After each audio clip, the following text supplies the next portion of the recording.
الحمد لله الذي خلق السماوات والأرض وجعل الظلمات والنور ثم الذين كفروا بربهم يعدلون. هو الذي خلقكم من طين ثم قضى أجلا وأجلا مسمى عنده ثم أنتم تمترون. وهو الله في السماوات وفي الأرض يعلم سركم وجهركم ويعلم ما تكسبون وما تأتيهم من آية من آيات ربهم إلا كانوا عنها معرضين. فقد كذبوا بالحق لما جاءهم فسوف يأتيهم أنباء ما كانوا به يستهزئون.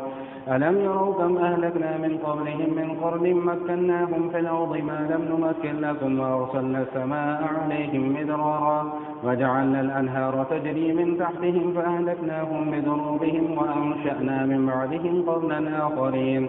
ولو نزلنا عليك كتابا في قرطاس فلمسوه بأيديهم لقال الذين كفروا إن هذا إلا سحر مبين.